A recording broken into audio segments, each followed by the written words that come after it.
Clemson travels to Louisville to take on the Cardinals in the Papa John's Pepperoni with Extra Cheese Stadium. Welcome to the show. My name is Brock Page, and I have a diverse portfolio of predicting the outcomes of things I have absolutely no control of. The Clemson Tigers opened up as the 3-point favorites in this conference rivalry that went down to the wire this time last year. Since the betting opened up, however, we've seen most of the early action come in on the Cardinals of Louisville. Because of that, Clemson's now minus 2.5 against the spread. But at the moment, 62% of the action's back on the Tigers, so look for that line to be influenced back to that original opening number. And speaking of Clemson, they're 2-0 against the number so far this year. They've had marquee covers over the likes of Auburn and Kent State. And the reason why I say Kent State, the closing number of that early season matchup was nearly 40 points. Clemson also looked tough against the Auburn Tigers this past week. Folks, this Clemson defense might just be the real deal. They've given up just 9 points on the year thus far. Now, Clemson's going up against a Heisman-led Louisville team who's just 1-1 against the spread on the year. Now, this Louisville ball club barely covered the 10-point spread against the Tar Heels, and they actually failed to cover against the Purdue Boilermakers. With all that in mind, I really think the case for Clemson can certainly be made, but before I go ahead and select an official winner, let's just go ahead and take a look at the scoring real quick.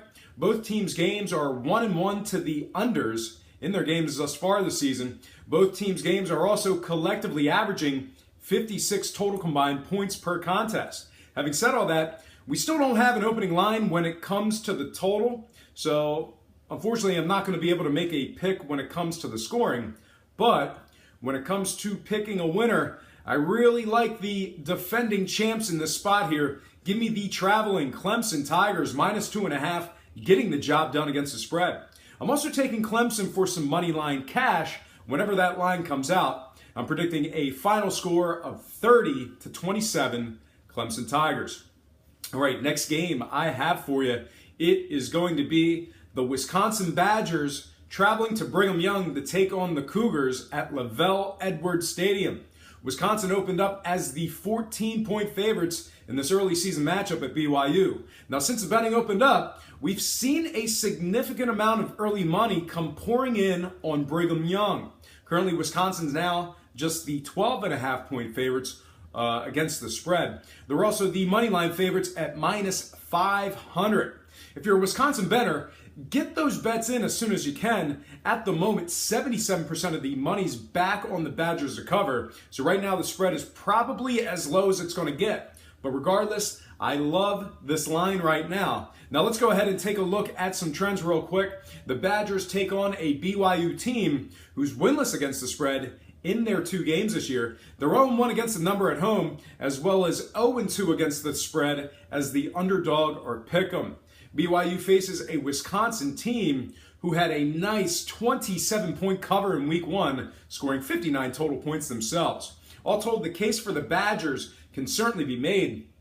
But before I go ahead and select an official winner, let's take a look at the scoring. When it comes to the totals, BYU games are 2-0 to the unders in their 2 games so far. Both teams' games averaged, both of those games averaged just 29 total combined points per contest. Meanwhile, on the other side, Wisconsin games are 1-1 to the unders themselves. All told, the case for the under can certainly be made. We're just going to have to see where the line ends up when it comes out before I make a pick on the scoring. But when it comes to selecting a winner, I really like Wisconsin as the 2 touchdown winners in this one. Give me the Badgers minus 12.5, getting the job done against the spread. I'm predicting a final score of 24-10 Wisconsin. Next game I have for you, it is going to be the Tennessee Volunteers traveling to Gainesville to take on the Gators. The Florida Gators opened up as the 5.5-point favorites and the 2-1 money line favorites. Since betting opened up, however, we've seen a good amount of this early action come in on the Tennessee Volunteers. Florida's now laying just 5 against the spread, but their money line odds increased slightly to minus 210. Kind of weird there. Now, don't look for too much line movement this morning, folks, At the moment, 54% of the betting public has action on the Florida Gators to get the job done. So we're looking at just about an even split on the money distribution. Now here are some trends for you. Let's go ahead and dive in.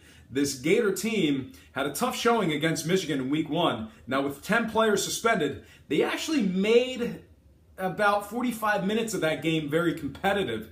They should have the horses to get the job done against this Tennessee squad. Speaking of which, Tennessee had a quality comeback in week 1 against the rambling wreck of Georgia Tech, winning by a point in the waning moments of the ball game.